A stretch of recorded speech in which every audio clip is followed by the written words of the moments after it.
esteemed panelists and highly experienced, and we will be enlightened on ophthalmic equipment.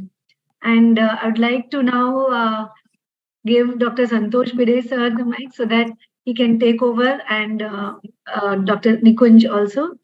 Thank you so much for our moderators also. Thank you, Dr. Anaga. So good evening, everybody. Welcome to the 5th episode of Practice Management by Maharashtra Ophthalmological Society and YOSI India. And in today's episode, we are going to know everything related to ophthalmic equipments. We all know that right from the beginning of our practice, when we want to set up a new practice, or if we have a well-settled practice also, we have to keep on adding equipments, we have to keep on buying equipments. So to know all these details and how to go with it, how to go with how to tackle different companies, we have expert panel with us, and we are fortunate to have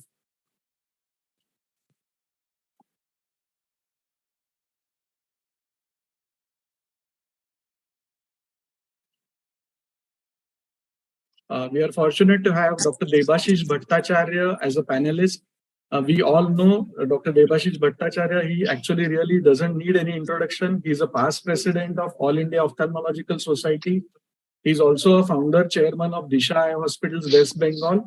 And he's a pioneer surgeon for small incision cataract surgery as well as phacoemulsification cataract surgery.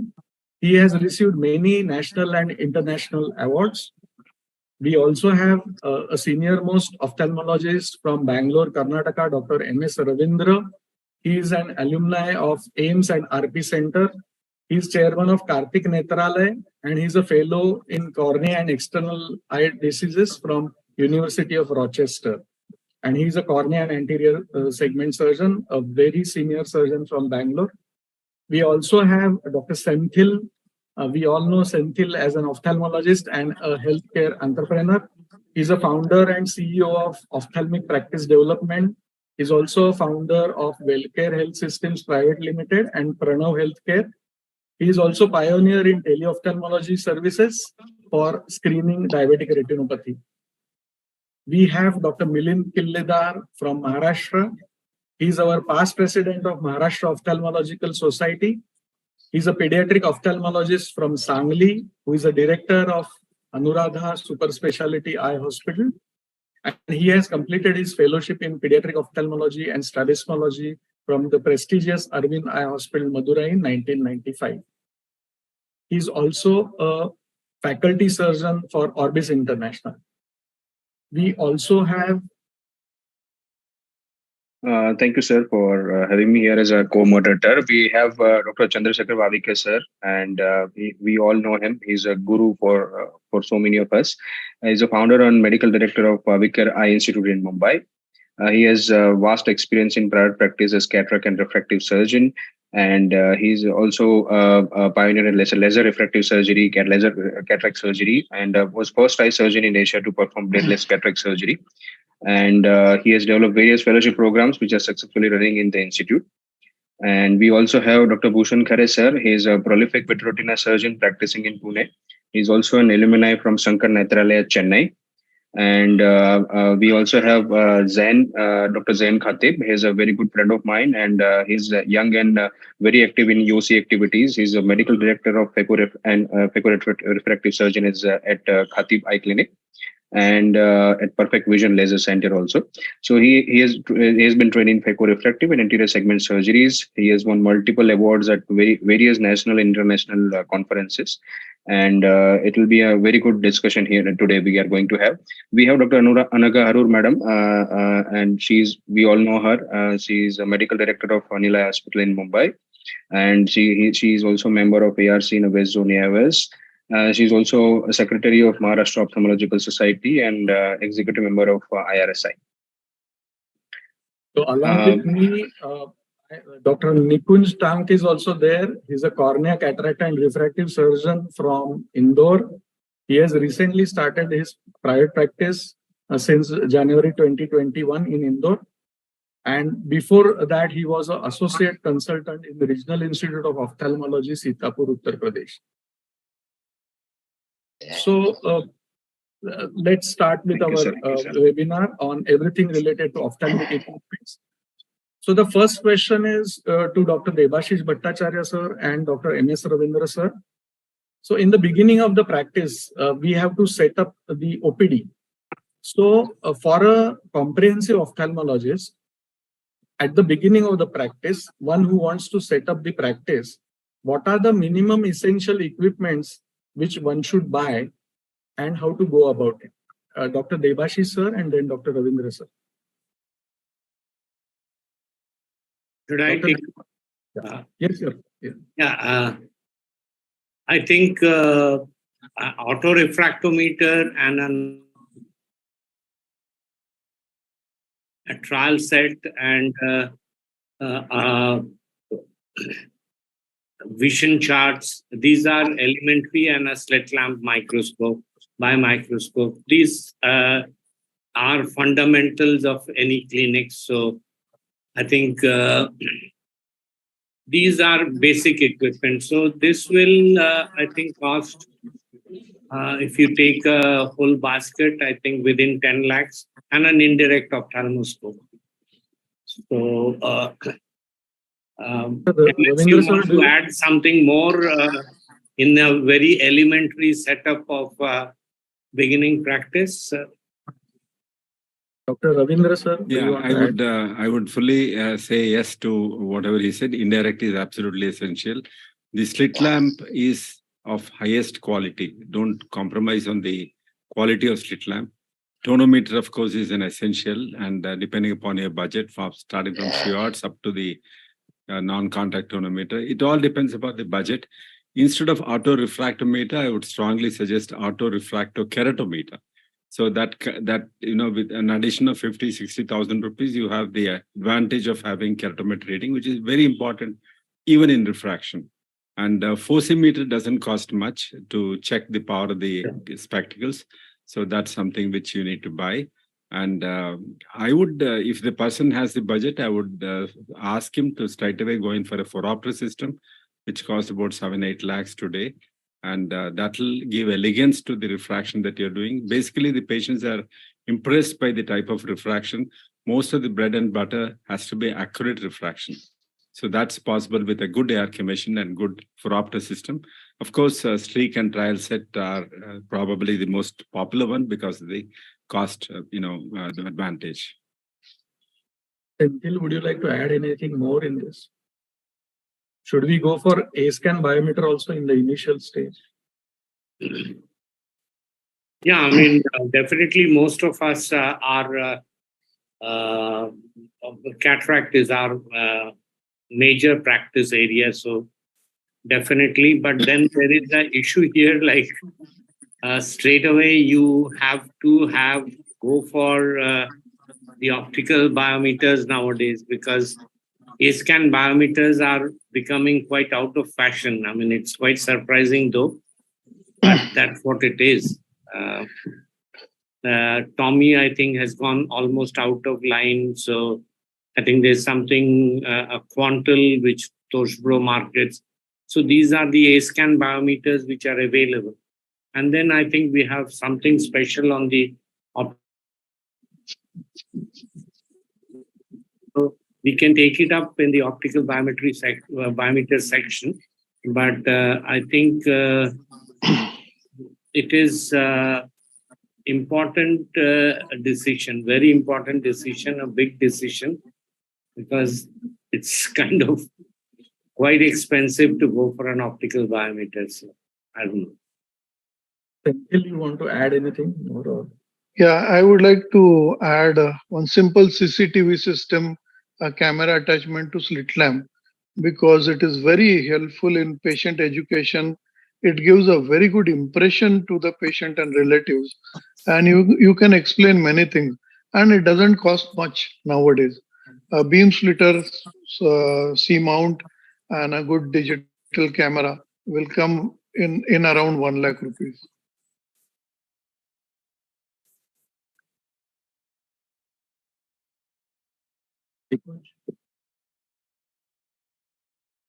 Yeah. So we had a very good discussion about starting OPD setup.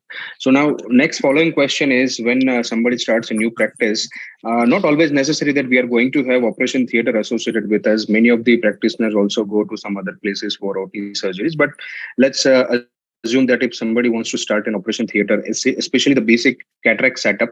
So what are the essential equipments for an operation theater for a basic cataract setup, and how to negotiate the budget for the same, especially for the metal instruments and basic tray sets and all those things. So what are the recommendations? What is your personal experience? So can Vabikar sir start with this question? Yes.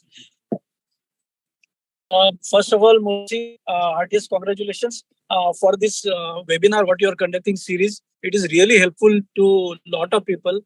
And I'm getting, like, in grapevine communication, lot of good feedback about this. Regarding the OPD setup, I would like to add a 90D lens, okay, which is very, very essential because you can see the fundus in a stereoptic way, and also Jackson's cross cylinder. Coming to the operation theater setup, I think our reputation is made by the surgical results as well as refraction, and therefore these are the two things for which I would not compromise. Having said that, whenever we are planning to buy instruments, I will buy in a bunch of two at least. One instrument which is actually going to increase the earnings, and other instrument which is actually going to increase the quality. And the typical example of this is microscope and a phaco machine. So nowadays, luckily, basic phaco machines which are starting from 10 lakhs, they are really giving very good results. And with the use of proper viscoelastic, you can get a crystal clear cornea even with basic phaco machine, unless of course you are dealing with a very hard black cataract or brown cataract, and you don't get it now seldom. You get it very seldom nowadays. And for such cases, you can always rely on SICS.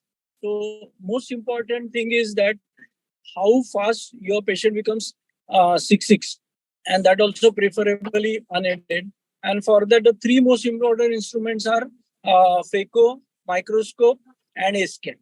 Now, regarding the microscope, again, basic microscopes are available from 6 lakhs, 10 lakhs, 14 lakhs. And if we add together, the total OT budget does not cross 25 lakhs with two instrument sets. And again, I will give a lot of importance to autoclave machine. For instruments and for clothes, I would like to have separate autoclave machine if the budget permits. But getting infection in the early stage of the practice can be a real disaster, and therefore we have to pay real lot of attention to asepsis with really good quality indicators, class 6 indicators, and maintaining a proper record of all that, so that unfortunately if there is any untoward incidents, we can fall back on our records. Right, sir. Thank you so much. Dr. Senthil, sir, you have any inputs regarding this? Yes.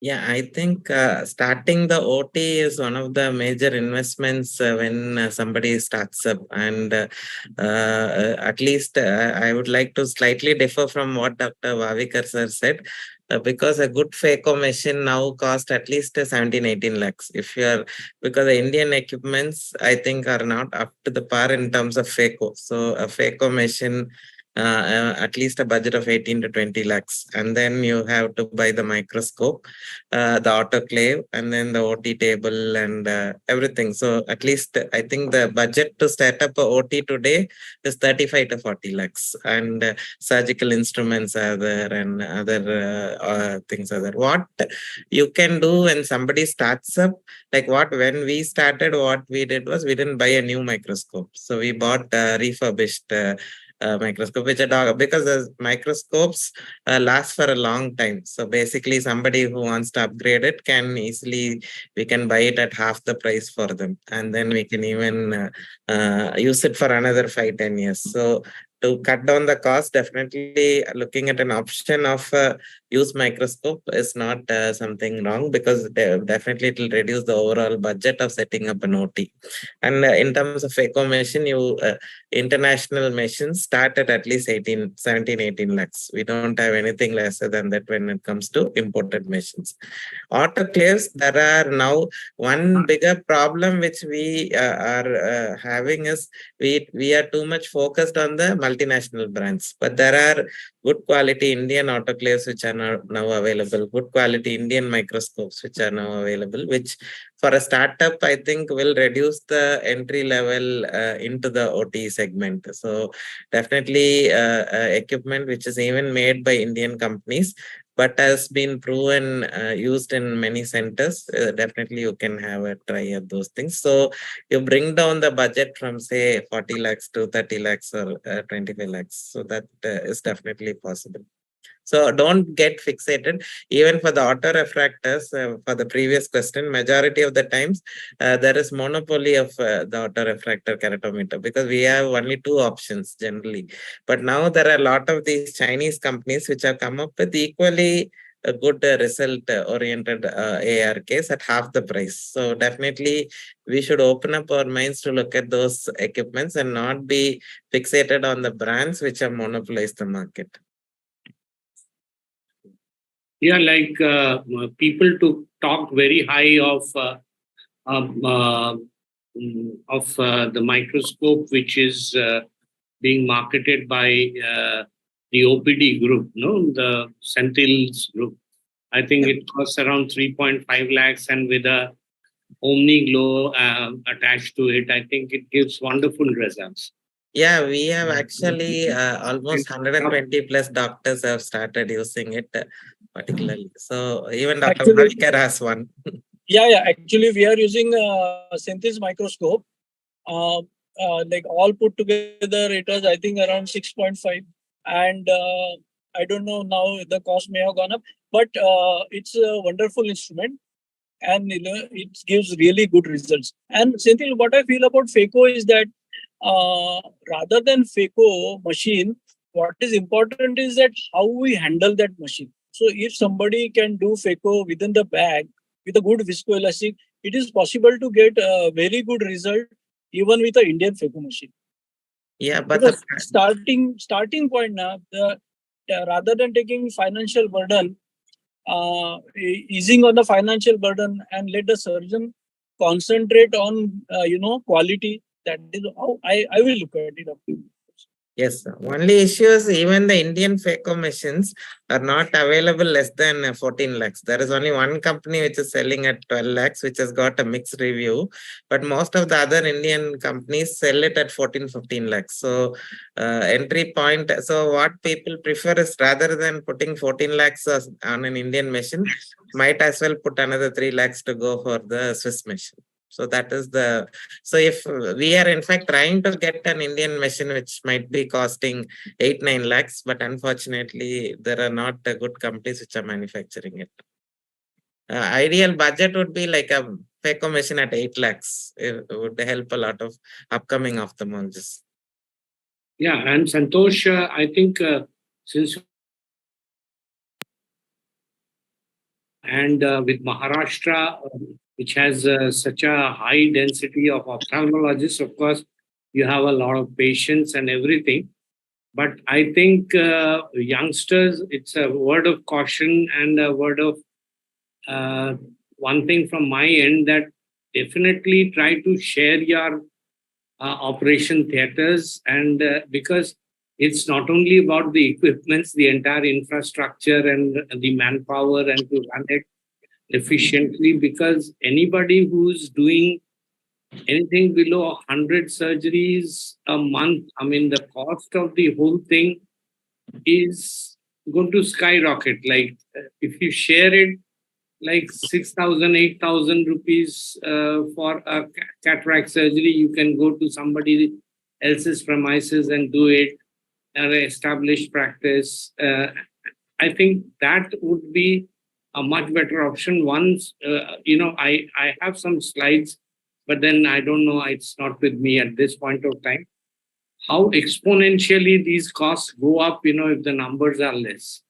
So, this must be in everybody's mind, because we are an emotional lot and everybody wants to have, his own setup and his own place.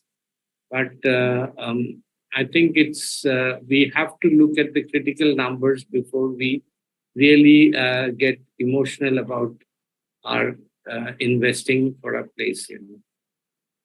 Yes, sir. Very good point, actually. Now that we have decided about buying phaco machine and microscopes, and when we are going to deal with the companies, which points which we must look at? Like there are many points like comprehensive maintenance, annual maintenance. There are something like consumables, like cassettes, especially for high-end phaco machines. So our discussions with the company people, can somebody guide on that discussion aspect? Dr. Ravindra sir or Dr. Senthil, can you guide on that? So basically, I think one important point is the CMC, AMC. So we need to understand what is the difference between AMC and CMC. So AMC is annual maintenance contract, where the company will do the service for free, but the spares are charged. And CMC is comprehensive, where including the spares, everything. So basically, we need to understand what is the CMC cover and what the CMC doesn't cover. And when you buy, I think most of the companies give you 1 year AMC, CMC, and maybe some companies give that also includes the warranty. So, and if possible, try to negotiate this AMC, CMC for second year or third year. And if not the CMC, at least the AMC for 2 years. I think that is really important. Second thing would be to have the warranty, because there are companies to give an extended warranty of say 2-3 years is not a big difficulty. So they can always give that, even if they are a little hesitant to extend the AMC, CMC part. So basically, you can get a machine, maybe let's say if you're buying a phaco machine for 19-20 lakhs, just by paying another 25,000 rupees extra, you can get the warranty for 3 years done. So AMC, CMC might be expensive. So try to get it with extended warranty and purchase contract and the contract for AMC, CMC. That is also very important. Dr. Ravindra sir, would you like to add anything on that? Yeah, I think the dealing with the company is much easier before you buy it. After you buy it, it will be very difficult to negotiate anything. This is number one. And most of the people go in for bundling with the lenses, which many of us are against. I would like to pay upfront or take a loan and buy a machine rather than bundling with the lenses, which, like you have a high cost lenses, which you're forced to put on to the patient. And now Indian lenses and imported lenses, there is no difference in the quality, absolutely no difference.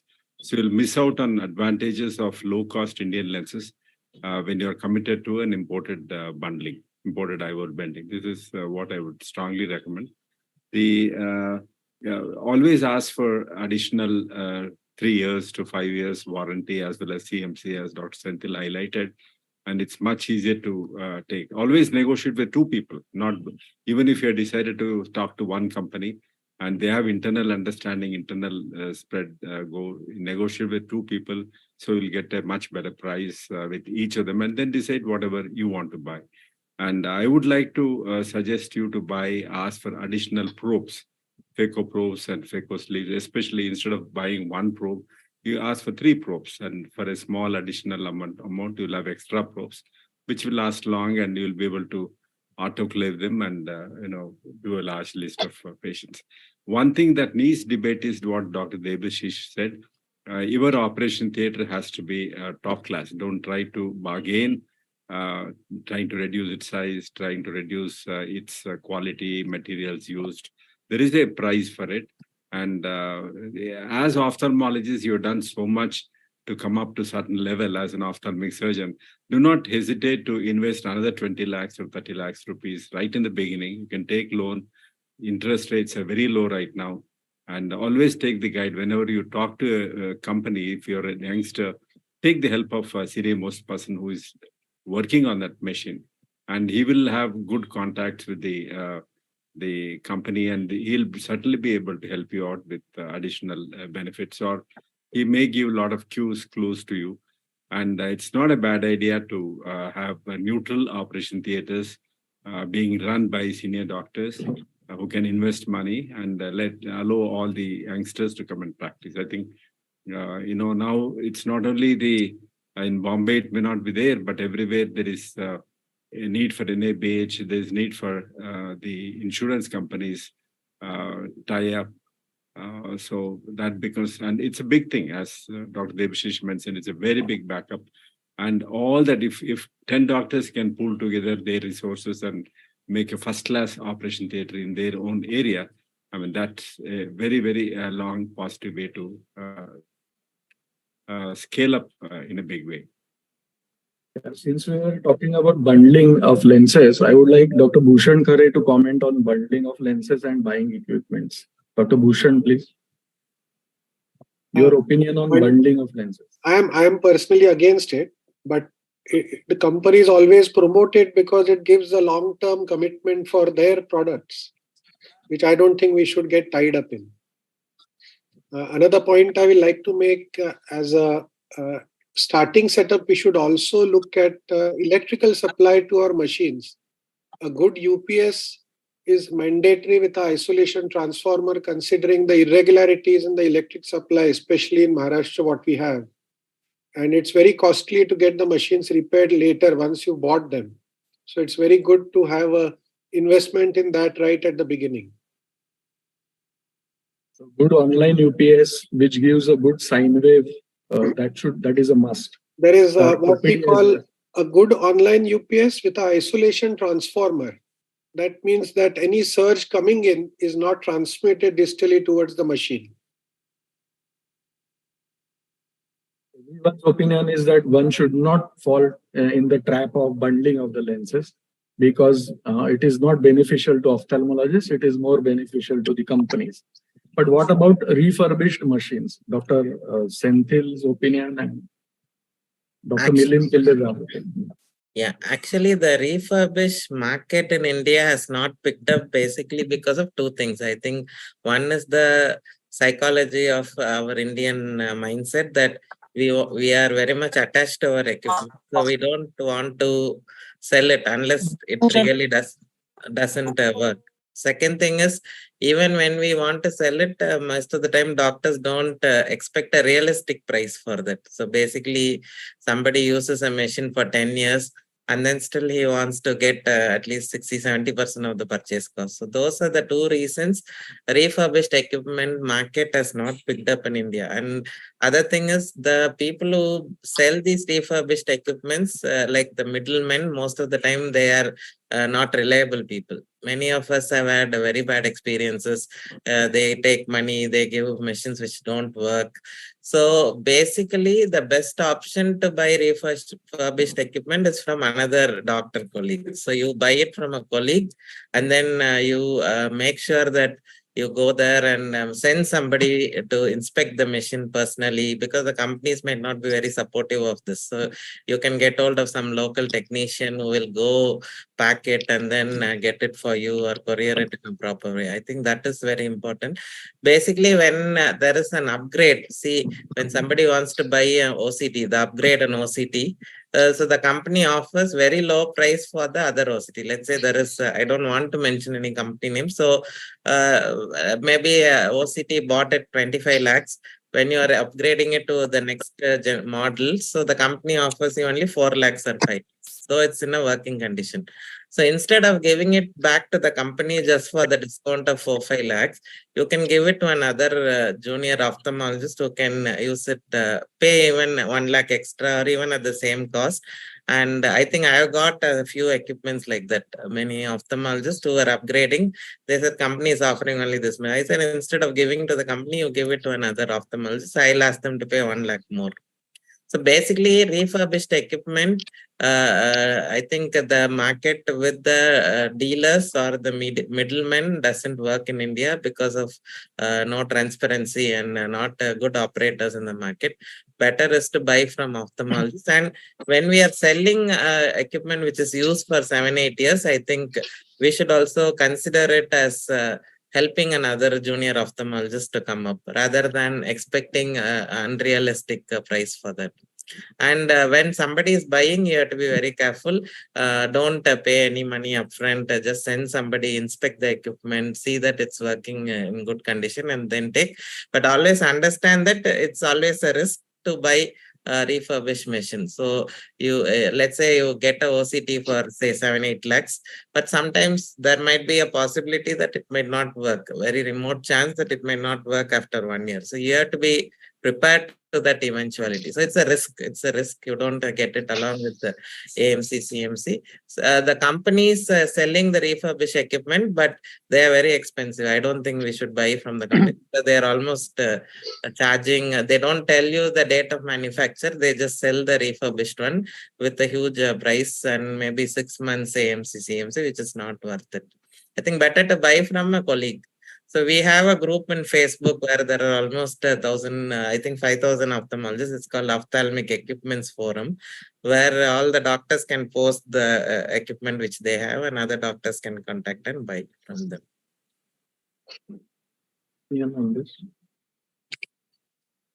Santosh? Yeah. Yes, sir. Can I add something? Yes, please. Yes, please. Go ahead. So actually, Bhushan and Senthil have covered a lot of good points.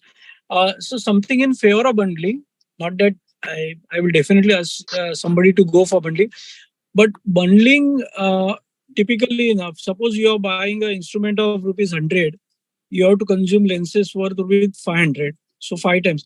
In other words, it means that you are getting 20% discount on the cost of the lens. That is the first benefit. Second benefit is that you are getting deferred payment. So the burden on the surgeon in the initial stages is low. The third point is that because there are many companies who dump the machine and after that they don't look at the customer. And therefore, there are two things. Number one is it is very important to take a reference from people who have already been using that machine for 3 years, 4 years, because typically the problems start after 2 or 3 years, and how their service has been, the company service has been regarding maintenance of all this.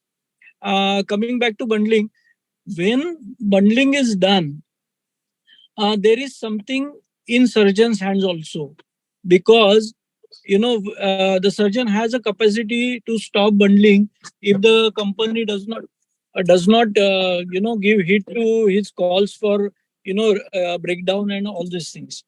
Now, having said that, one should not overstretch for bundling. That means suppose somebody is using say X number of lenses per month on an average, he should aim for 90 or 80% of that typically, so that later on there is no pressure on him to complete the whole whatever commitment is. But nowadays, even the companies, they give you the facility of PDCs, like post-dated checks. They do accept for 24 months, 36 months. So that issue is not there. So suppose you don't have any issue about the budget, then how do you decide which machine to buy? Do you decide it on the quality of that machine or just the cost of the machine? So this question is for me. Yeah, it's an open question, but you can take it or Dr. Indra or Dr. Yeah. So I will look at two things. Number one is that how is the result, and after second is how is the after sales support, because that is very, very important. Because I remember once upon a time there was one surgeon from Mumbai. He could not use his a particular instrument, phaco machine, because the tubings were not available for 6 months. So we should not get into such a situation, and therefore talking to colleagues, what Senthil has created group and all this is very, very important. Okay, what everybody's experience has been. That is where Senthil's group comes into play, that people share their good as well as bad experiences. And then The third point will be the AMC CMC contract. So typically AMC should be 1 to 2% of the cost of the machine, whereas CMC should be somewhere around 8 to 10% of the cost of the machine. However, as the machines go higher, that 8 to 10% starts coming down. So typically for machines which are costing 50 lakhs or more, you don't have to pay 5 lakhs for CMC. Dr. Debashish sir, how do you decide which brand to? How do you choose the brand when you are buying the equipment? And then Dr. We have it's a lot of doctors, right? So essentially, we go. For us, scale of a hospital is almost inevitable. So we don't start a hospital unless we are cured of this much OPDs. And so essentially, we don't, to be honest, let us be frank, we can always take names.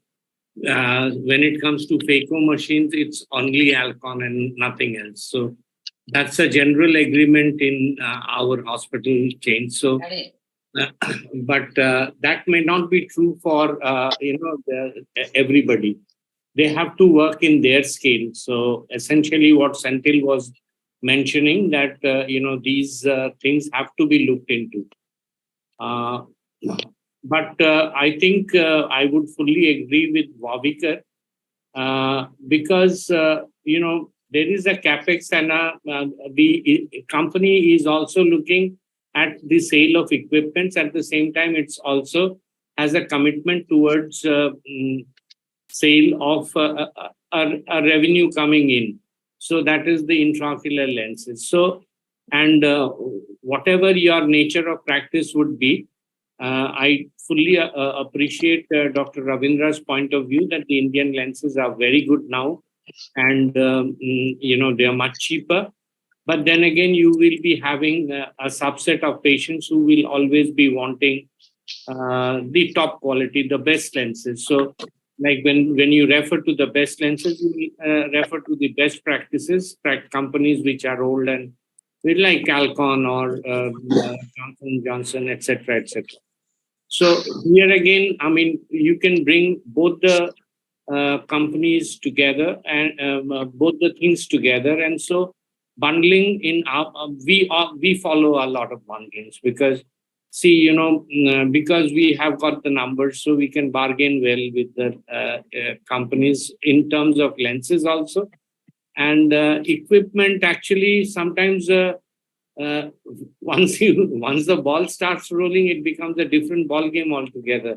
Like if you are selling too many Coca-Colas, you get the fridge free. You don't have to worry about the fridge. So essentially these things happen. But for a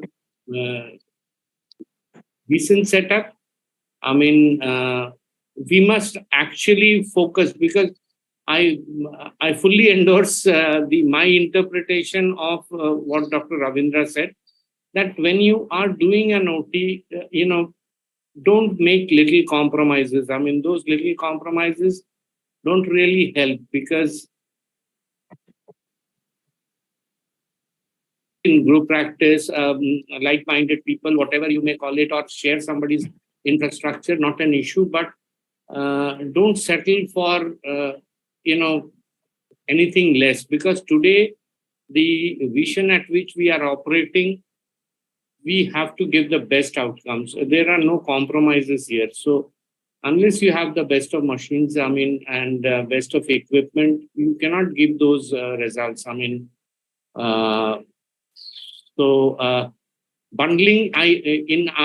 we practice bundling across our institutions and across our hospitals. And I think it's a good concept, because you can get a better deal, and especially you are a much more important customer, because you are buying lenses also, and at the same time they will be interested that the machine is in good condition. So these AMCs, CMCs, and all that, don't really, they don't bother you much around that. So they want to see the machine is good, because unless the machine is good, your lenses won't go in. So, I mean, and then as Bhavikar pointed, that you can switch over. If you find that, no, okay, I mean, they're charging too much on lenses, or on the actually the revenue part of the whole exercise, then you can say, okay, I mean, we're not using, I'll buy off the machine. Now, how much do I pay? Let's wind up the deal. So they are perfectly all right with all this. So, and when you talk of a bundling, as you said, the instrument companies are very interested. So maybe that's the best way to bargain with the companies, because you give them the dolly of both worlds. And you can play around a little bit around that. That I'll be consuming this amount of lenses, and then so this is this part. So how much would be the machine, and then what would be the cost of the lens? So you can take both of them together. Yeah, excellent, sir. Yes. Add anything? Yeah, Milind wanted to say something. Yeah, I wanted to add one more kind of sharing experience, that two surgeons in a city, say 10 to 20 kilometers apart, had shared one machine but two different setups. And they used to, rotate that machine, say Monday, Wednesday, and Friday to one surgeon, and Tuesday, Thursday, and Saturday to one surgeon. And that worked well for almost 15 years. And at the end of it, both of them were able to buy new machines on their own. So even if you are a little reluctant to share the premises and you have done your premises, you can half the cost of FACO machines. And nowadays, like Earthly is a very good portable machine. You can put it up in a bag and easily carry it. Excellent. So the portability of the machine is also an important part. One must consider when we are buying equipments, because and you can go to places and operate also. Other space machines like a YAG laser or something like that. I think these things we definitely need to take into consideration. And the joint use of equipment is a concept, and I hear it in Mumbai. It's a very popular concept. In fact, there are people who thrive on. There are entrepreneurs outside the medical faculty who actually do come and join the machines, and that's excellent. So the next question is, do you advocate renting the machine instead of buying the machine, like YAG laser or optical biometer? What's your opinion on renting the machine? Yeah, YAG laser is a very good option to rent, because they just charge you 700 rupees per procedure, and you can charge, say, 1200, 1500, whatever you want. And YAG is such a machine that it never pays out you a cost in a solo practitioner. It usually pays out a cost in an institution or something like that. But for a solo practitioner, that's a difficult addition. So that can be rented out. And I heard now OCT is also being available for rent. So these kind of machines in a solo practice, you can set up a day in a month, or say once in 15 days, that on these days, these machines will be available in my clinic, and you can pool the patients. That's a very good option. Nowadays, even perimeter, topography machine, all are available on that. Yeah. Instead of spending on that, as a young practitioner, Dr. Zain, what do you feel? Do you feel that as a young practitioner, you should rent the machine or you should buy the machine? Dr. Zain, please. Thank you, sir. Actually, it's good that I am the only young panelist over here, so I can give a young kind of perspective. No, actually, I am also young.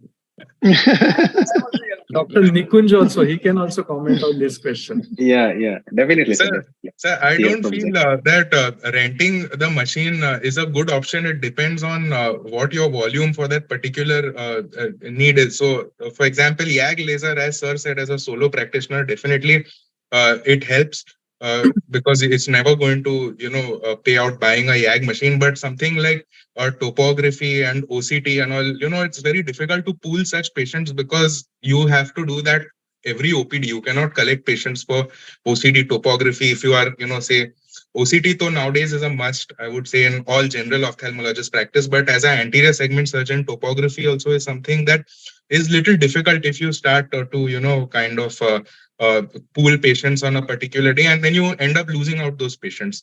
So this is very popular in Mumbai because of the proximity of the doctors to each other. So it's easy for the person to travel and come. But I would say only to the YAG laser or to something, some intervention which you are doing very infrequently, it is good, but not for these diagnostic machines.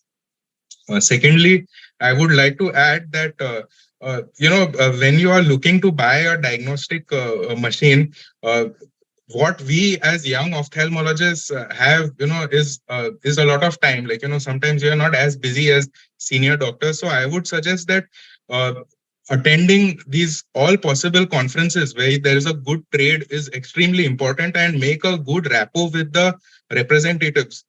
Just going, meeting the people, seeing the machine, sitting, doing it on your own eyes, something like an autoref keratometry.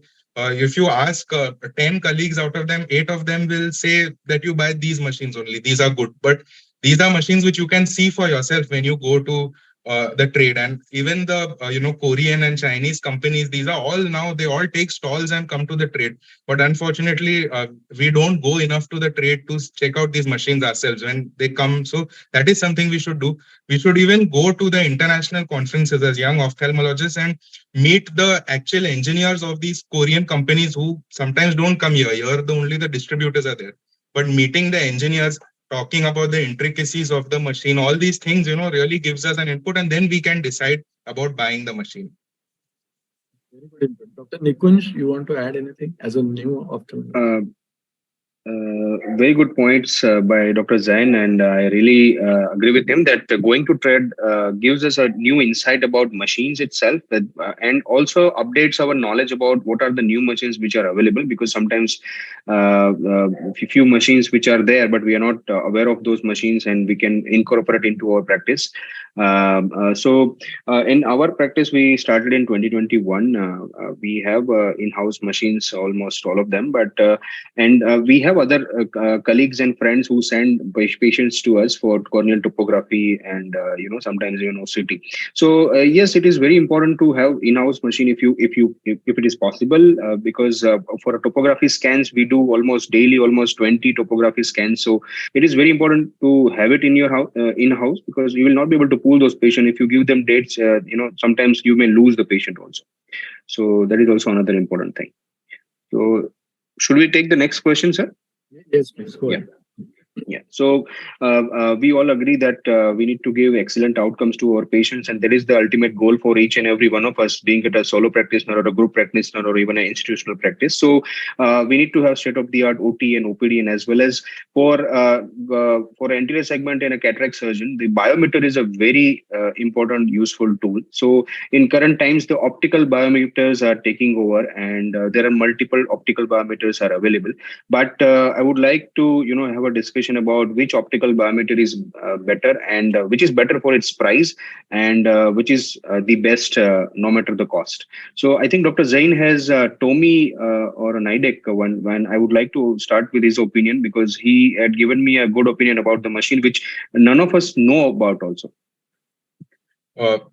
So I had bought the Tomy machine around 5 years back. I think that time it was not that much of a known entity. Now, rightly, one of the doctors has pointed out that the cost of the Tomy has gone up, and now a lot of people have it. It is definitely a good machine, but at this point of time, the cost is is really high. There are more affordable optical biometers, but Tomy has gone really high now, and someone who is buying Tomy would rather spend little more and buy the IOL Master 700, because it gives the posterior cornea as well. So I think Vavikar sir could also, speak on that, because Vavikar sir speaks very highly of IOL Master 700. But when I had purchased Tomy, it was much, much lesser than IOL Master 700. That was 5 years back. Yeah, I think I fully agree with you. But we have been using Tomy. I mean, we've been rugodifying Tommy right, left, and center. Like there are centers which do 100, 120 biometries every day with a Tommy machine, and that's been going on for what about I think last 10 years. So, but yes, I mean probably the prices of the Tommy has currently gone up, but I would say I wanted to make a point here that if somebody is buying a new optical biometer, one can really look into the options of a comprehensive buy, because it is a OCT machine at the background which does everything. So essentially, we have to see. I mean, it is very surprising that I always ask the Zeiss guys, I mean, why are you giving IL 700? Why don't you give a OCT also with that? Because this machine can also do an OCT. Why not giving it? So they laugh. I mean, you have two equipments and all of them, in that 30 lakh range. I mean, this is just too much. There's a Polish company, Revo. And I think it's marketed by the same guys who deal with Tommy. And so this machine now, if you add a software, it gives you very good optical biometry. And then you add a little more, say another 4, 5, 6 lakhs, and you can get an angio OCT. And I'm telling you, as a OCT, the Revo, like 90,000 scans per second, and etc., etc. And it's got a wonderful fundus camera also. So all in all, it is a very comprehensive equipment. So, this convergence has to come, because even with the established practices, people now have to be hyper local. Like you have to have 3 clinics, 2 clinics, 4 clinics maybe. So because patients would not, I mean, who else would understand better than people in Maharashtra and Mumbai? So people don't want to travel much, for these services. So I think this convergence of equipment is important, and we've been working with this. I'm telling you the brand, it's Revo, it's called Revo. And this is our experience with that's been very good for the last 3 years. I think 3-4 years we've been using.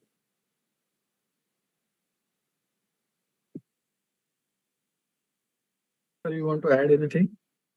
Dr. Debashish sir has given a real good insight into the equipments. I will. Can I comment? Yes, please. Yes, Dushan, please.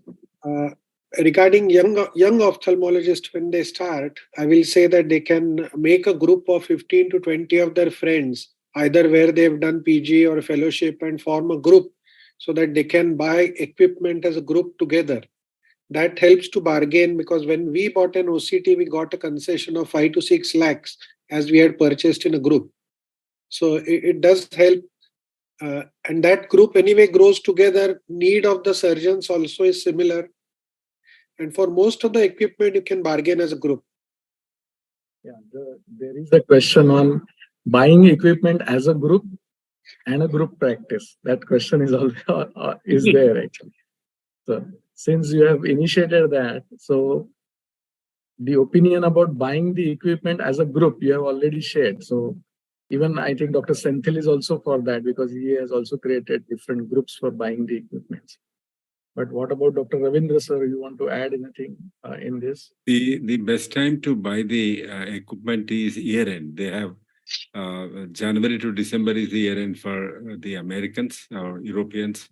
And if you start negotiating them in November, December, all these distributors will have targets. And especially if a group goes that we're going to buy 7 or 8 in November, and we'll probably get the best deal. The timing is very important. I bought a microscope in that, and it was almost 4-5 lakhs cheaper, because many people bought the microscope at that point of time, and the company had a target. If you don't sell these, then we'll shift and look for another distributor in India.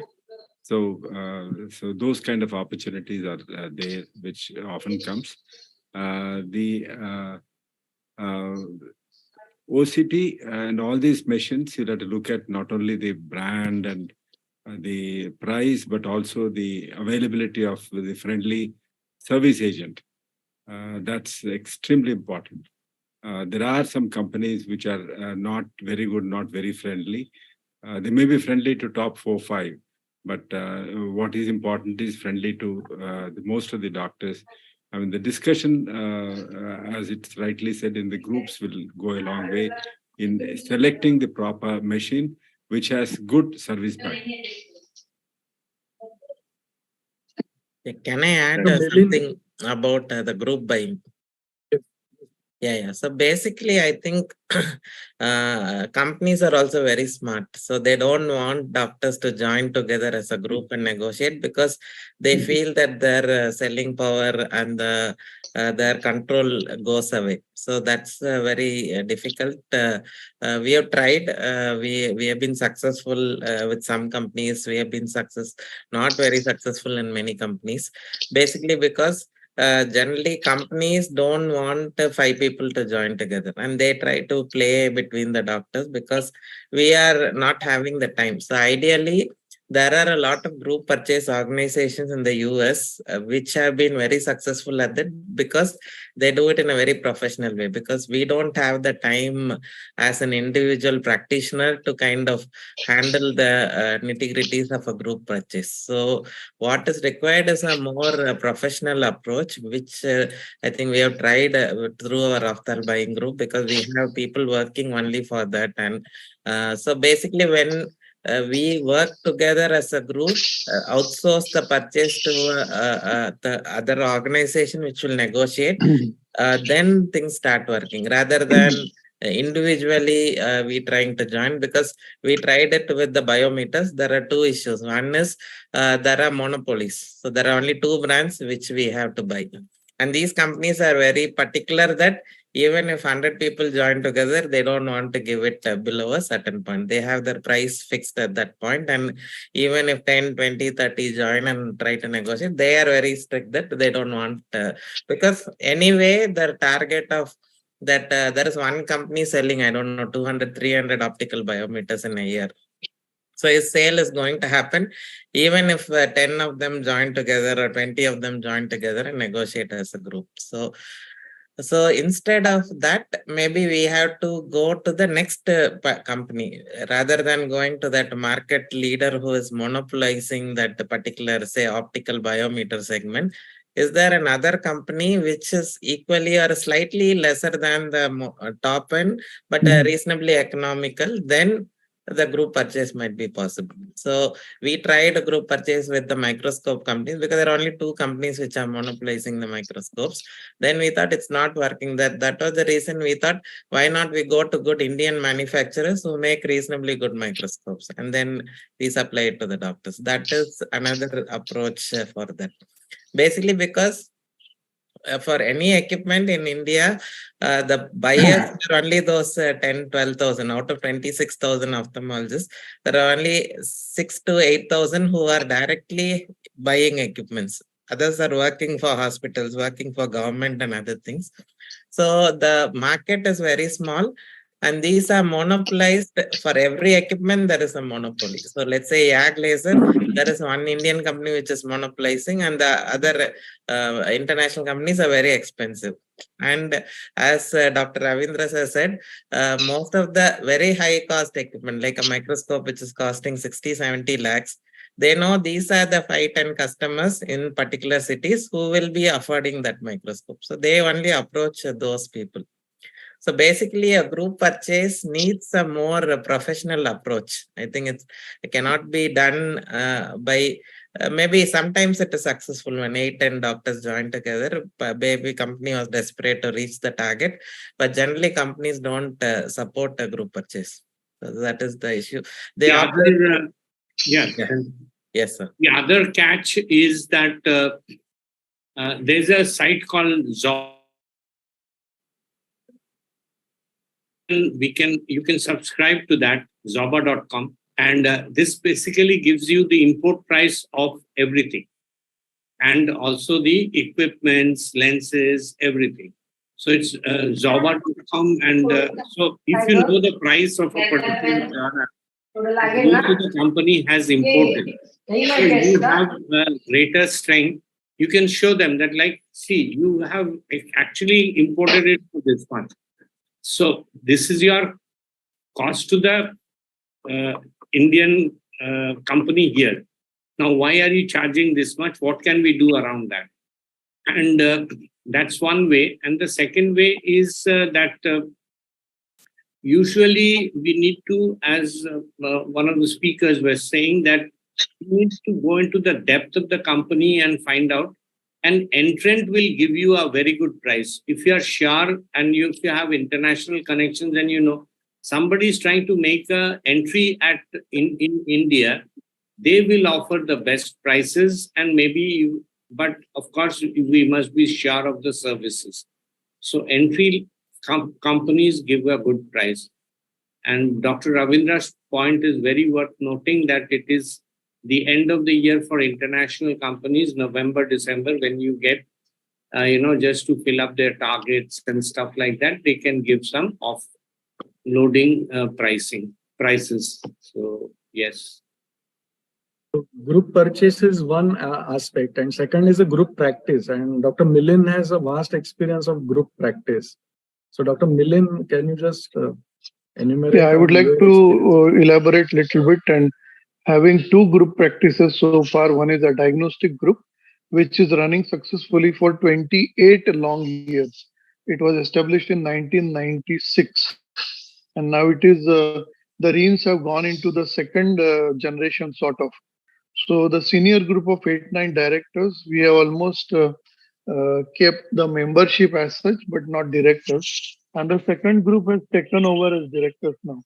And they are successfully running it, because we all 9 people senior, we have all our own equipments. But the equipments which are there have been taken over by the second group, and it is successfully running. And over 28 years, we have been successfully able to pay out about 20 to 30% of the returns to on the diagnostic procedure done to the doctor who is referring, and it can be managed with a very minimal staff, about 2 to 3 staff is sufficient, and you can have visiting days there. Second is about group LASIK practice, which is, I think, the last question in the list. That is also successfully running for us for last 21 years, and more than 28 to 29 people are members. So I think group practice is a really good practice to a limited extent of, say, diagnostic equipment and LASIK. These two I will strongly recommend. Have you upgraded your equipments in the diagnostic setup of group practice? Yes, every 10-12 years. So in last 30 years, each equipment has been upgraded at least 3 times. Be it a YAG laser, be it a fundus camera, be it green laser, everything has been changed at least 3 times in 28 years. Every time you had to put in money to upgrade it? No. It generates enough money to buy new. If you pay out more to the surgeons or the referring people, then you will have less money. The payout should be less. It should not be more than 20 to 30%. And it all depends on the volume generated also. Dr. Santosh, I would fully endorse Dr. Kiledar's views. We have a similar experience in Bangalore. We started off in 1998, 99. That's about 23 years, not as senior as millions. But then it's a very successful program called Jyoti LASIK Vision Center. And we have got the returns have come back. Each share is around 5 lakhs, and 5 into 21. That's the initial investment, and about 80 doctors use that. So it's very famous for all the junior doctors who start their lasers, their topography, their LASIKs. If they don't do a LASIK, one of us will help them out on sharing basis. And all the equipment are present, including angiography or topography or whatever it is. We have put it at one place. We have upgraded them periodically, and the company pays dividends to the shareholders regularly, and 30% is the payment to the referring doctors, and that's working out extremely well. And it's very popular because there is no consultation there. There's no OPD coming in, and patients, doctors who refer, they feel very safe that their patients are going to come back to them. So this one factor, that we don't have cataract practice there, and we don't have the OPD facilities available there for walk-in patients, that's made the program very successful. Place is owned by the company, or it's a rented place? No, it's a rented place, but it's a perpetual rental. It's there. We didn't invest money for the place itself because Bangalore is pretty expensive. So we have taken a place where the owner is not going to ask us back to give it, but they get around 6% rise every year on the rent. And the staff payment is? We have optometrists, we have staff, and the company makes profit. So it pays to the staff. There is a dedicated staff. There is no marketing. There's absolutely no marketing. Is it 60, 70 doctors who bring cases there are the people, who brings their own cases without the center marketing on its own. Private limited company, is it? It's a private limited company. So all 60 doctors are directors of that company? No. The directors are limited. I think the director number is only 6 or 8, but initial shareholders are 18 people, and we all feel ourselves as equal. There are youngsters, there are middle, and there are seniors. There's no difference between them. A small group, 2 or 3 people, manage the annually, and we have a general body meeting, and 2-3 years once we change hands. Somebody else will come inside. Day-to-day management is by somebody else. And it's a very profit-making venture, and I think that's what I would suggest. The most of the youngsters to get attached to, and seniors to start centers like that in every town. And we don't hesitate to update, because there is enough money to buy new equipment or upgrade. We have the latest technology, LASIK machine, and one thing we hesitate to buy there is per click payment. So that's one of the nasty thing in ophthalmology. And every time you use and switch on the machine, you have to pay a certain amount to the company. We not only buy the initial amount, but per click payment, you can't reuse a section in a femto. And all these things are against medical practice. The suction tube, nothing happens to it. You can ETO and use it, but the machine doesn't permit you to use it. So that kind of practice, we should not encourage that kind of manufacturing, companies which ask you to buy things for every patient. Sometimes for every eye we have to buy. Sir, I have one question for you, Ravindra sir. So for this kind of setup, what is the minimum amount of investment is required for an individual person? Like 18 people join. So what individual? What we invested is 5 lakhs per share. Some people bought 2 shares. Some people bought 1 share. So ultimately we had 21 shares. We had 21 into 5 lakhs. That was enough to buy. And initially we took some loan, which we repaid very quickly. And after that, we have not taken any loan at all. Right. It's all we generate money and we distribute. And our LASIK charges are also very, very low. We don't accumulate a lot of profit there. And the surgeon also gets huge benefit because he doesn't have to invest, but he can do a LASIK machine for a small amount of money. Right. So, Dr. Senthil sir, if you are there, I have a question. Senthil sir. Yeah, sir, you are doing, and you already done very good work with the teleophthalmology. And my question is, how to incorporate teleophthalmology in your practice, and what are the essential things and equipments if somebody wants to, incorporate teleophthalmology in their practice in current times? think this can be an open question to everybody. Yeah. Should we incorporate teleophthalmology in our practice? And What if is at the all view? want to incorporate, which instruments and how to go about it? Maybe Dr. Debashish sir can start. Dr. Senthil is No, we did have, we are piloting 5 vision centers with OCT and advanced teleconsultation, because we found that, just a slit lamp imaging and going out into the rural areas with just this much of thing wouldn't have made much of an impact.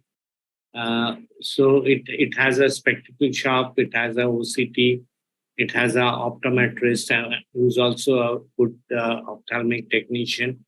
And we have, and it is in a remote district towns where we are not there. But I won't say the results are very encouraging, because when it comes to that level of technology, then the charges are that a little prohibitive for the patients, and they would better think we would come to our nearest branch rather than show it there. And it hasn't worked much over the last 2 years. We are in fact struggling with these 5 pilot centers, but I think there are other ways. I think Senthil may have a lot to add on that. Hello. Sir, you want to, Dr. Senthil on teleophthalmology? Yeah. Okay, so basically, I think teleophthalmology, as Dr. Debashish was telling, so what worked well for us was the diabetic retinopathy screening, not the vision center model, because we started working with a lot of diabetologists who needed this retinal evaluation also done for the patients. And majority of the clinics also have this package system where they already do blood test and urine, and they have a package for the diabetic patients, which they undergo annually or once in 6 months. So the retinal screening also gets added into that package. So what worked out well was private small diabetes centers where teleophthalmology for retinal screening. It's not like we were not very much successful on teleconsultation part, but screening for retinopathy, where the charges were collected by the diabetologists, and then we had a part of it. That worked very well. I think one of the most successful model is the diabetic retinopathy screening, but still there were challenges because of the cost of fundus cameras. Even the Indian cameras were 4 lakhs. There now we don't have a camera which is low cost and also giving decent quality. So this model will do very well when the cameras come at very affordable price, say 50,000, 1 lakh rupees, so that we can give the cameras free and only charge do as many reporting as possible. I think that's one model which worked very well. Vision centers, many hospitals start, but I think other than the charitable hospitals, majority of the hospital which started these private vision centers, private hospitals running vision centers, did not work well, because charitable hospitals also had a model to get patients inside. Basically, they did the survey of every patient, every home. They also have an outreach system to go and bring in the patients to the vision center. They charge very less. So a lot of other things, which I think worked for the charitable hospital, but even they were not able to scale to large numbers. Like I think in 10 years, 12 years, they have reached maybe 100 centers, which are out of 100, not every center is doing well. Maybe 60-70% of them are doing well. So vision center model, I think, will be challenging for private hospitals. That has been my experience on the field. But the diabetic retinopathy screening definitely works well. Which machine was used for diabetic retinopathy screening? I think you're not audible, sir.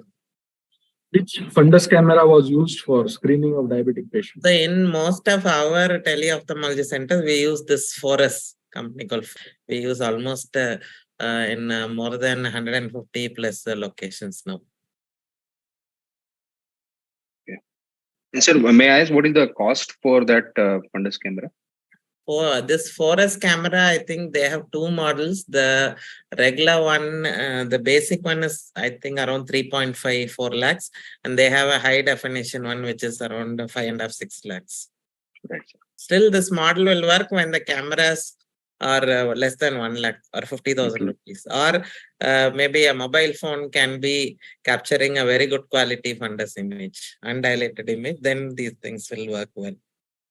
Right. What about your opinion on AI in diagnosing diabetic retinopathy? Will AI replace ophthalmologists in future in such centers? No, actually, because Forus is already working on AI, and I think at some places they have already incorporated AI in reporting fundus images. So, your take on that? So actually, AI has been a big hype. I think last 4 or 5 years, right from Google, Microsoft, every company started AI for ophthalmology. Basically, I think most of the companies were not making any revenues in AI. They were not able to figure out a revenue model for that. Second thing, this model will work only when the cameras are cheap. So it's like a collated model. It's not like together. So unless you have cheaper cameras to capture lakhs of images or millions of images every day, there is no need for an AI. Actually, we do, and as per the government of NMC guidelines also, nobody can give a report with the AI. So you still need to have an ophthalmologist. Even if you want to give a normal fundus report, still it has to be seen by an ophthalmologist. So AI can only play like an enabling role. So it cannot replace ophthalmologists. And I think long way to go for them to replace or even to get into a revenue model and then get into a larger scale. So most of the companies like Google also, now they have lost interest in the AI in teleophthalmology. So they started very high. And there were so many startups which started AI, but most of them are not now available. But still, I think in future now every 12th standard student, passed out student wants to join engineering with AI. Everybody thinks AI is the next wave. So definitely there is a role. It cannot replace doctors. Definitely it can enable doctors. So hopefully we have to wait for it to see how it works. Ravindra wants to add something. Yeah. No, I have a question to Dr. Senthil and all of this. The LensCart is a model which started few years ago, and with the right approach, that's broken all records, and it's been a very successful model. LensCart is a laborious job. It's made a repetitive job, very practically looked at, and they have solved many issues in the line. So can we ophthalmologists adopt any of those philosophies or principles or secrets in trade? Of course, there is a lot of money that's come inside that, but everybody has started buying from LensCart as a successful model. Can we replicate that in any way? I think Dr. Debashish and Dr. Senthil can both comment on this. Well, Dr. Ravindra, I think the lens product, and that is the spectacle area, and essentially it is monovision spectacles also. They usually don't, focus on progressives or bifocals and our group. So they're very well targeted, and their home visits and things like that. It is an optometrist, and so essentially we have a good resource pool and a manpower pool of optometrists who are going home. But as Senthil said, they would not be capable of diagnosing ocular disease. Neither does this specific company have any interest. But obviously, it's a step in a direction of the future of ophthalmology that people probably will want to get served in their convenience.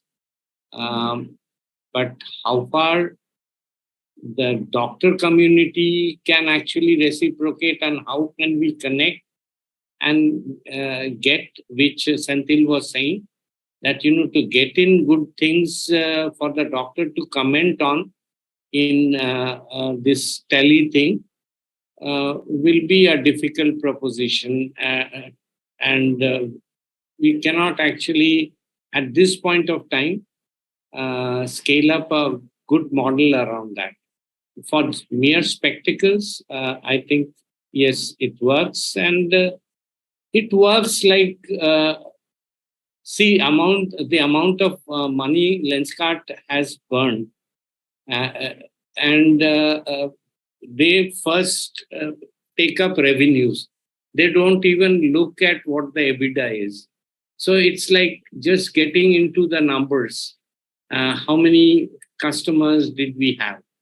But operationally, how much we are spending, they don't bother, because they are all private equity funded companies, and they look on the long term. Like Coca-Cola became viable in India after 13 years, and they celebrated that because they had a thing of breaking even at 15 years, so they did it 2 years before, so they celebrated it. This is two scale operations, big things which happen. Now people are doing big things in that way, but I don't think we can. People want is Dr. Ravindra or Karthik Netralaya, or we are a big cloud to handle the 15,000, 20,000. The spectacle industry is much bigger in India than the entire ophthalmic industry. What I was it is more than 30,000 crores. I was also looking at all this LASIK and refractive, cataract surgery, injections, whatever we have talked about. All this is much smaller than the optical industry. Yeah, so the consumer industry is a thing like that. So these are good for consumer markets. I don't know how much it will work in this sector where we are already present and we have our reach. So this, when it comes to buying or any medical thing, everybody, even the youngsters in Bangalore, MS, you must have noticed, they become very conservative when it comes to a medical concept. Correct. When it comes to buying a product, they are very liberal. Very liberal. So, I don't know. Yeah. How do we change that attitude is number one question. Collectively, we need to change that. It's pity that we are doing cataract surgeries for 20,000, 30,000, 40,000, where equivalent, like I had one of my relative got operated recently for an ENT surgery, a small ENT surgery, the bill was 1.4 lakhs. It's like like a pterygium surgery. It was equivalent to that, if I can compare. The second question is not only in spectacles, but also we have seen this disruption with Amazon, with disruption with food suppliers. Majority of them don't go and buy outside now. A lot of big shops have closed down, or they're just existing for the sake of existing. And do we also end up in such a scenario if we have, like, for example, imagine that you can do a cataract surgery in a van and it goes to the home, does cataract surgery, and it's done at home. It's become so sort of a simple, and rather than simple, it's become very mechanical now. There's nothing much a surgeon has to do a cataract surgery right now. So are we scared of these mobile units replacing big hospitals? Just the head has to come into the operation theater. We don't need the whole body to come inside. The head comes into the theater, you operate, and the head goes out. I mean, your expenditures are totally avoided. These are the scary things that, the youngsters have to think of. And you have a disposable pack, the entire instrument set is disposable, throw it out, and what else you want? that the person who's going to operate is a surgeon already. So, that thing is always there. So, yeah, I mean, the entrepreneurs, maybe this old entrepreneur may think, what's going to happen to the next generation of ophthalmic entrepreneurs. A new generation, new thoughts are always welcome, and they will come. But so far as doctors are concerned, I think I'm not saying that we breed complacency, but it is like we need to know our job well, and if we know our job well, there will always be enough regulations in place to see that it is done by doctors. Unless we overpopulate ourselves in some way or the other, or we don't go to places where we are required. Totally agree to your point, sir. So regarding buying equipments, we have already discussed about lens bundling, but we have not discussed about depreciation of the cost of the equipment. And I think I would like Dr. Bhushan to comment on that aspect of the depreciating cost of the equipment and lens bundling, if he wants to add anything to it. Dr. Bhushan, please. Technically, when we are buying an equipment, every year it depreciates about 15% in its value. So we claim that 15% in our tax assessment. In addition, if we take a loan, we only claim the interest part on that. But when we do bundling, we cannot claim depreciation. The value of the machine is divided into whatever extra payment we are making per lens. The total cost of the machine is going to be paid over whatever number of years your agreement is there, distributed in that extra payment. So it's like a interest-free loan which a company gives you, but we are claiming the whole cost of it divided over those many segments of payment when we cannot claim depreciation. Otherwise, it will be a double claim which we are making. In GST also, can there be any issue in GST? Because suppose the cost of the lens we are paying is at MRP cost. Can there be issues in GST? Dr. Bhavikar, you want to say something? See, if the instrument is in our name, we can definitely claim depreciation. It is only when the instrument is not in our name, we cannot claim depreciation. So while bundling, it is very essential that you have a very good agreement that the instrument is in our name. Right from Lensex, I have been purchasing instrument, and the depreciation has been being claimed by us when the instrument has been in our name. But there are some instruments where we are leased out. Okay. But in lease, what happens is that the entire money goes as expenses. So whichever way we are saving on, income tax. I'm just go slightly, different. Santosh, it is very important that every time we buy an instrument, we kind of have an agreement. Okay, it is not necessary to involve a lawyer.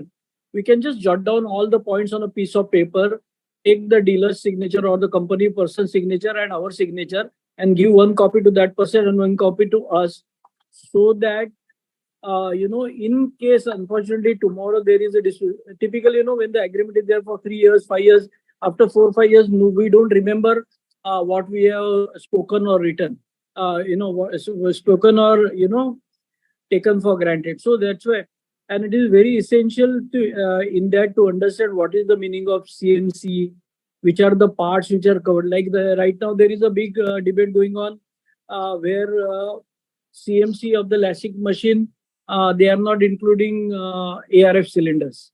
So whereas people who have got it written, like I have got it written in my contract that CMC includes ARF cylinder. So because of the Ukraine war, the cost of ARF cylinder has gone up, but I remain unaffected. Good point. So do you take it on the legal paper, sort of stamp paper, or just this?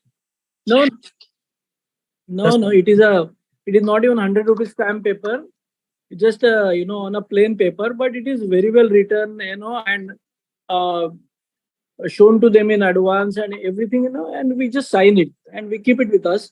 In case there is a problem tomorrow, there are the incidences where the company person has promised a lot of things to doctors, and he has not informed the company only. And then after 4 or 5 years, when that person leaves the job, you suddenly realize that you are in no man's land. So in that sense, once you have got something written, it always helps.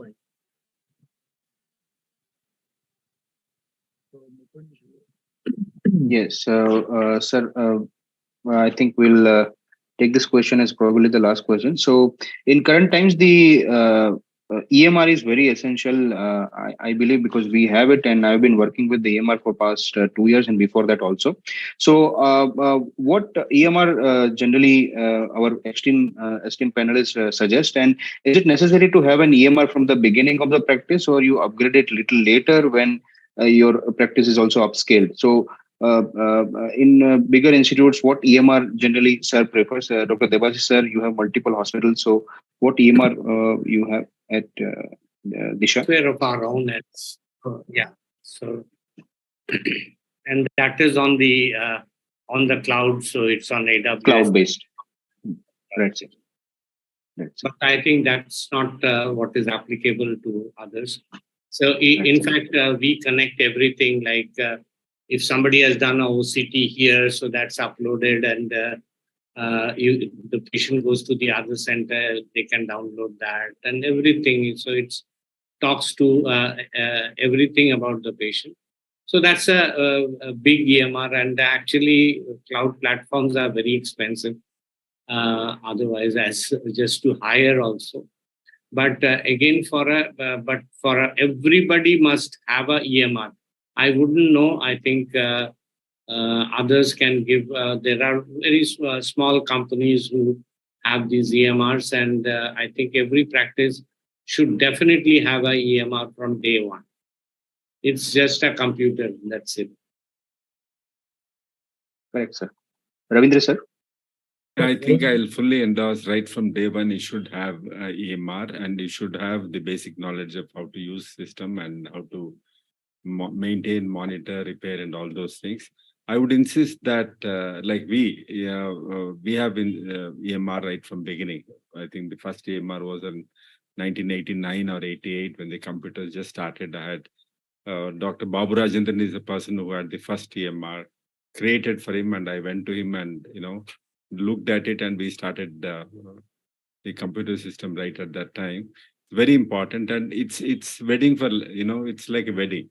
You'll have to choose the company, and you have to live with him forever, good or bad. So it's very important to identify the right person, talk to the people who've been using it, and I've always been out of internet because of the various variabilities of the internet issues. So it's an intranet in our system, and there is a possibility of connecting to internet periodically for the services, because the vendor is somewhere else, and he has to look at the system periodically.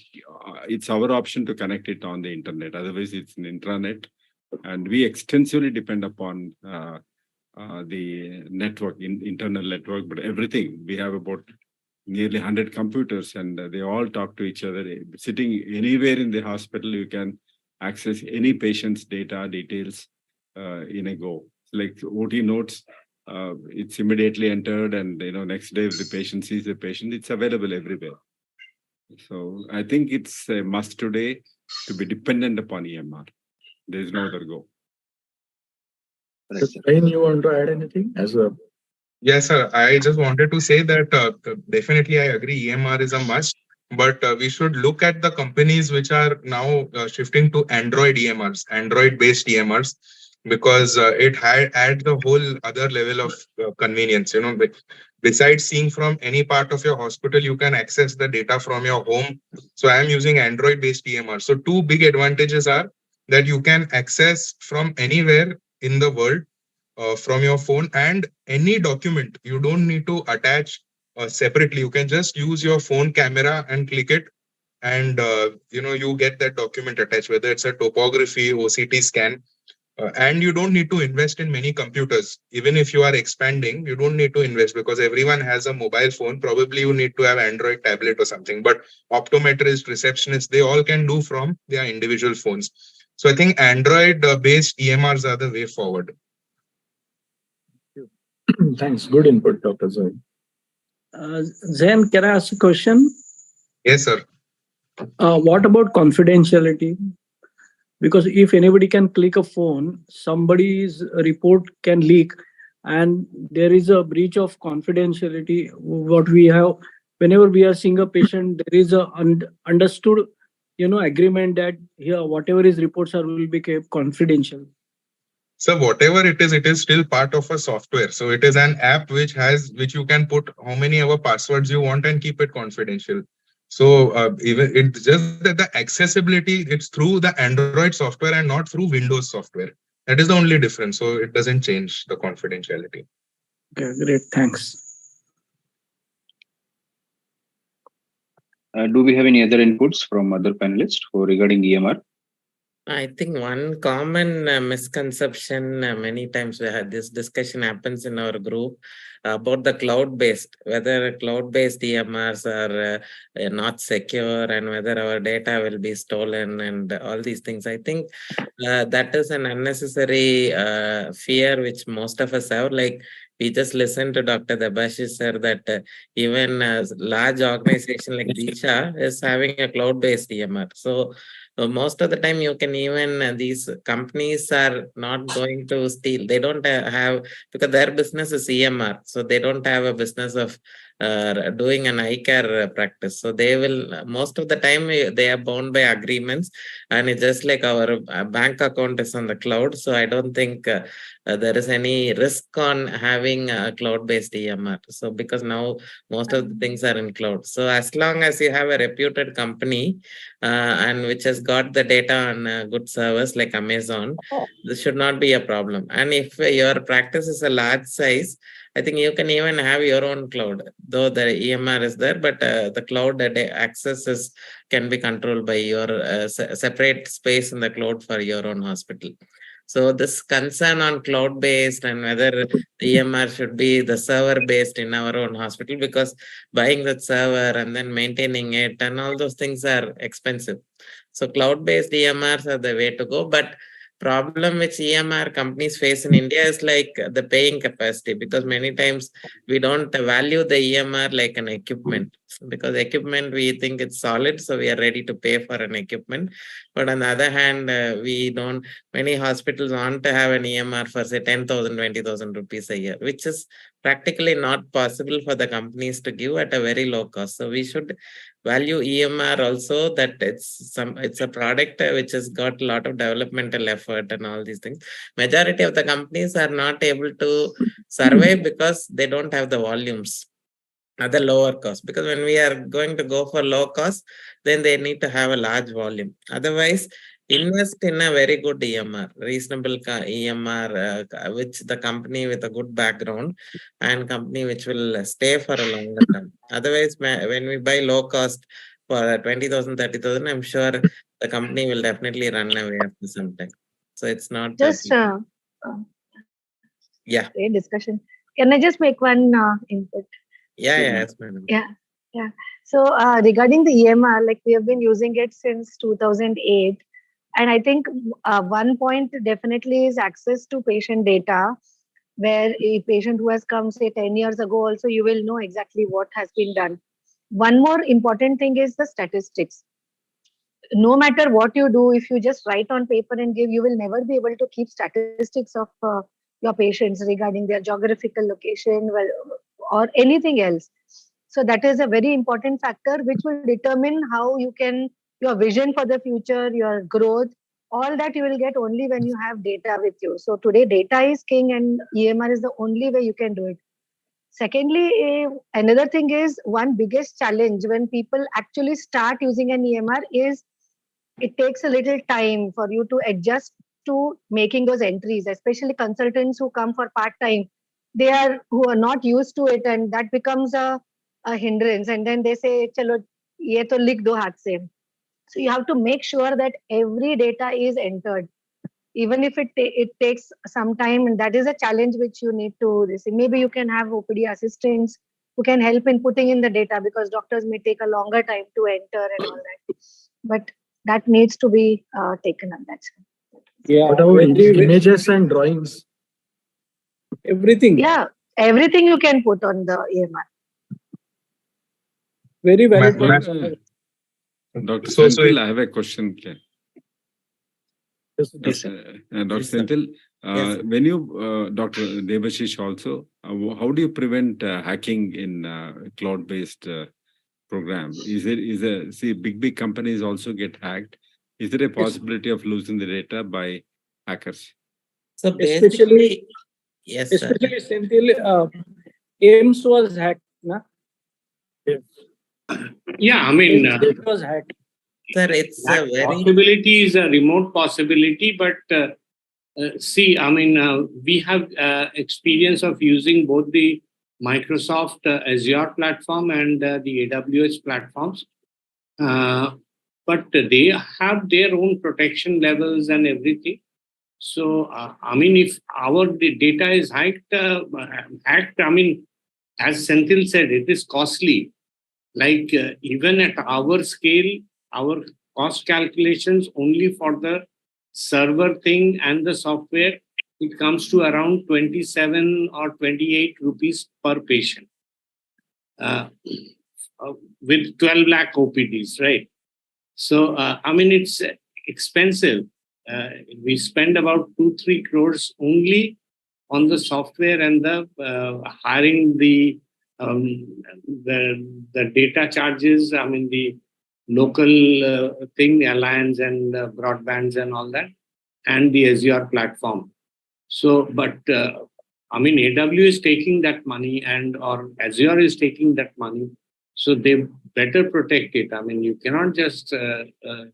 At least we've been on the cloud from 2014. So I think over this period we've never been hacked. So it's a very remote, very remote possibility. But even ICCA bank server can get hacked. So nobody is immune to hacking, but the possibility is very remote. And AWS or Azure, they also have backups. So basically, our data is getting backed. Maybe you can even have 2 levels of backup. So one server gets hacked also, there is a backup in the other server. You can even have minute by minute backup. There are lots of security features which they have in them. So basically every data is in the cloud now, like the passport or bank, and even the Indian government data is in the cloud. So basically the possibility is very remote. So still I think if we, I don't think many hospitals, except a few remote cases, that has not happened. So it's like, just like when we go in a highway, definitely there is a chance of having an accident, but we still keep driving. So we cannot stop driving. So something like that. It's very remote. Dr. Santosh, I have a small query. So most of the equipment are run by electronic boards now, and they're very sophisticated, and the servicing them is very difficult. Most of the companies say you just replace the board and it'll cost 80,000, 1 lakh, or replace the machine. It's very simple. But later we ask a local vendor to look at it. He can repair in 4,000-5,000 rupees. So should we not, as a group, set up a group of service engineers who are good at it and who are friendly to ophthalmologists, and give a realistic picture of how to do it, and probably set up a chain of people, especially the boards can be serviced. Nobody throws away boards. They can be serviced and they're very expensive. And we should have a reliable backup of the people who can look at the boards which run most of our machines. Yes, so that will depend on the hardware engineer, computer servicing agent, you know. Actually, the challenge in that model is the companies have to, even if you set up an engineers team, the spares have to be provided by the company. So the companies don't support this team with the spares. Unless we have some refurbished equipment, from which we can remove the spares. Like, see, even Mercedes Benz car, and if the side glass gets damaged, they don't want to repair it. Like, they will just say this glass costs 1.5 lakh rupees. While you can take it to the local vendor who will change only the glass piece, because they change with the motor and everything. So he will change only the glass for 4,000 rupees. So because these people are available in the market, but ophthalmic equipments are very sophisticated. And let's say a company like Zeiss, the motherboard or the spares are owned by them. So it's very difficult to get spares, even if you can set up a knowledgeable service engineer team. Other problem is sometimes I think the service part will work for maintenance. It's not like getting into the actual repair, but maybe cleaning of microscopes, cleaning of slit lamps, maybe doing the minor repairs, changing the bulbs. Those kind of things, I think a service engineer team can help. But getting into the actual equipment, removing it, let's say we don't want to risk a 60 lakh microscope with a local service engineer, because we are always afraid that company might not later come and repair it if something goes wrong. So it's a very risky proposition, and companies know that we can do this, so they don't allow us to do it.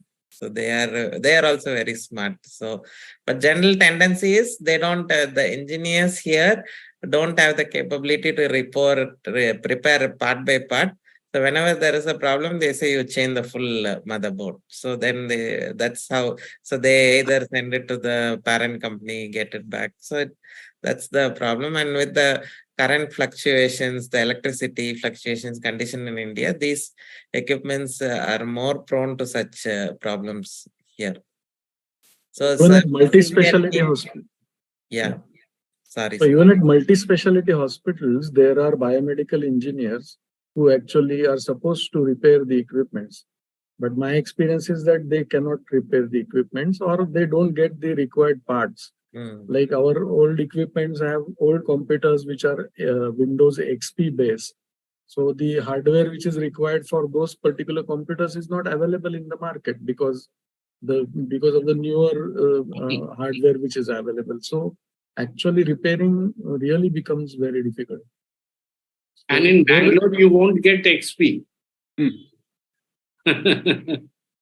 So actually, we are using the equipments which are, say, 10 years old. But in the hardware industry, this gets obsolete so quickly. Yeah. So essentially, it's very difficult to get these components, because at least just on the hardware part of MS's question. So this is a challenge to our team also. Like we have a equipment maintenance team which goes, and of course sometimes they actually go. What MS said is very true. That they will see this PCB's gone wrong and we have to change, and this costs 1 lakh or something like that. And they will go to Chandni, which is a local hardware market in Calcutta. So they'll bring some chips and they'll put it for 4,000 or 5,000 rupees, and it's on. And it's working. So you can risk a 10-year-old equipment for that. But as Senthil was saying, that if it is a 3-year equipment and it's a costly stuff, I think probably even our people don't touch it because it's too much of a gamble there. Yeah. One thing, phaco machine is so complicated. If you open that, there are so many complex systems inside. So engineer, the routine person will not be able to do. Just to tell that there is a battery in phaco machine of Alcon. So sometimes that battery goes and the machine, you cannot start the machine. So just to replace that battery, you have to call the service engineer of the company, because even the local person will not be able to locate where that battery is. That battery costs only 3-4 rupees. But to change that battery, you have to call that engineer. Actually, to give credit to the companies, because sometimes I think we are also too demanding on the companies, because sometimes I keep hearing that the engineer comes and for a visit he is charging 20,000 rupees. But for some engineer to come, I think that's 1 or 2 days of work, the train tickets, the accommodation, everything. Even if he's just coming to change a battery, still the cost is going to be, because companies are not able to have engineers all over every state or every city. It's not possible. So, but sometimes we also think that, oh, he just came and changed the battery, but why is he asking for 20,000 rupees? But it's not the cost of the battery, but cost of his travel, the salary, and maybe accommodation and everything. So 2 days of work, all these things are also involved in that. So some more than the surgical charges, so it's a situation. I think we have to be sometimes supportive of the companies also, because I see both sides. I can understand what are the difficulties from their side on this.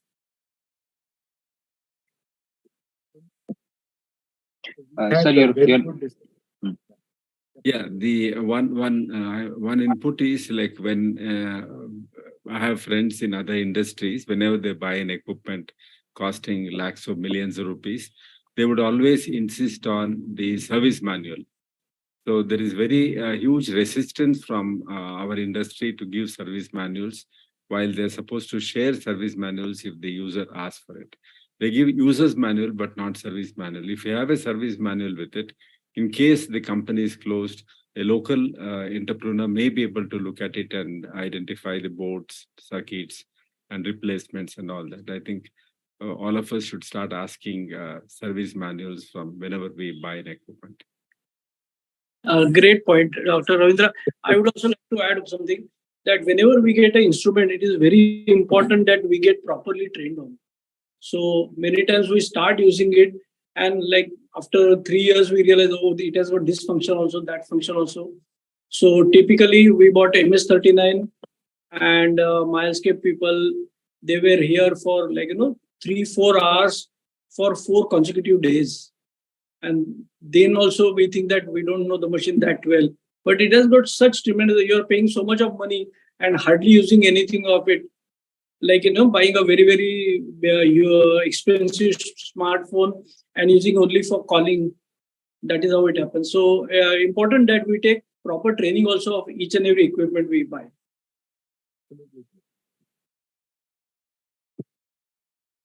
I think we had a very good discussion on everything about ophthalmic equipments, and I think we can still continue discussing, but we may have one more session on this, the other aspects of ophthalmic equipments. And I would like Dr. Anagha. Dr. Anagha, are you there? Yes. Yeah. We should wish Anaga all the best for a new project. Thank you, sir. Receive the invitation. Dr. Anagha, yeah. Thank you so much, sir. Sorry, I was not able to be there for the entire discussion, but it was a lovely interactive discussion today. And thank you so much to all our esteemed panelists. And thank you to Dr. Santosh Bide, sir, and Dr. Nikunj, who have moderated it so well. And I think so many points have come up, and definitely I think this is going to be of great help to all of us. I have also learned so much, and I think all our MOS and AIS members also. Thank you everyone for your valuable input, sparing your valuable time till 10 o'clock at night. Thank you so much. Thank you to all the attendees also. Thank you. Thank you. Thank you. Thank you so much, sir. Thank you, everyone. Yeah, Thank you. Thank you so much. Thank you, sir.